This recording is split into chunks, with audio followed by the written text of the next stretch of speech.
Mun nimi on Shevin Navi. Mä oon 33. Mä oon itse kurdi Syyriasta. 25. päivä tammikuu 2016. Ensimmäinen shokki sain Suomessa. Kylmää ja luntaa ja pimeää ja kaikkia. Sotaan varten me muutettiin Syyriasta mun perheen kanssa Irakiin ja sit siellä mä menin naimisiin. Niin mun puoliso on toimittaja ja valokuvaaja ja sitten hänellä meni vähän niin kuin huonompaa suuntaan sille, kun hän oli ottamassa kuvia koko ajan ISISistä ja muista. Niin sen takia joudumme häntä varten tällä kertaa sitten muuttaa sieltä pois. Me tultiin UN:in kautta tänne. Siellä kun ne sanottiin, että te menette Suomeen, niin mä olin silleen, Finland? Where is Finland? Siis mikä se on? Ja mun päässä meni silleen, että Filippiini Finland on yksi. Mä oon opiskellut Syyriassa sosiaalityöntekijä erityislasten kanssa. Mä oon päättänyt silloin eka päivä, että minun on pakko tulla terveydenhoitajaksi, kätilöksi tai lääkäriksi, joku niistä. Ja mulla on edelleen sen toive, että nyt mä oon sairaanhoitajan opiskelija ja mä toivon, että joku päivä tulee sen. Et nyt mä menen nyt askeleen ylöspäin pikkuhiljaa. Edelleen Suomessa ne pakolaiselämä ja pakolaiset ylipäänsä on vähän vaikea ymmärtää ja vähän vielä pidetään vähän turvaväliä siitä, että toinen on pakolainen täällä alueella asuu maahanmuuttaja tai sille.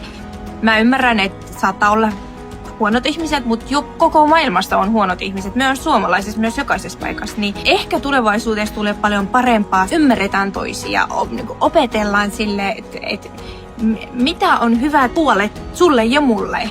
Ja sitten rakennetaan yhdessä elämää täällä. Et mä asun nyt täällä, että mä en periaatteessa mietti muuttaa tästä Suomesta nyt pois missään.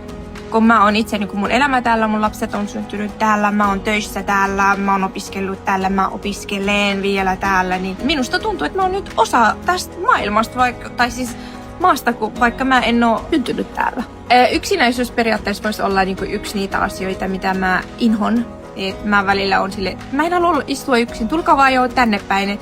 Mä ymmärrän, että jokainen ihmisen tarvii omaa aikaa välillä, mutta se yhteisö, että kun me ollaan yhdessä, musta tuntuu perhe on mulle tosi tärkeä, mitä mä yleensä tykkään. Jouluaika on mun lemppari. No ne ei ole viralliset mummo ja ukki, mutta mehän tutustuttiin tällä Raumalla.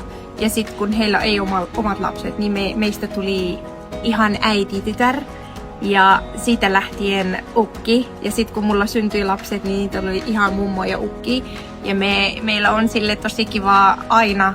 Kesällä me käydään sinne mökillä ja ollaan saunassa ja uimaa ja grillataan ja syödään. Niin musta tuntuu, että nämä on paras aikaa myös heillekin. Et musta tuntuu, että mä haluan antaa sulle kaikki, mitä mulla on parasta. Ja mä otan sinustakin ne parasta. Et miksi ei? Me voidaan rakentaa yhteiselämää. Jos mä sanon nytten, mä oon todella tyytyväinen, että mä oon Suomessa.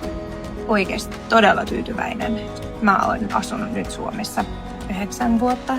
Täältä on tammikuussa 70. Mä aina sanon tää itselle, että olet paras, että hyvin teit, että kaikki mitä sä kärsit alkuvaiheessa, nyt sä oot saavuttanut mitä sä oot odottanut. Ja ne suunnitelmat, mitä sulla on ollut päässä, sä oot kyllä saavunut niihin, että sä oot siinä.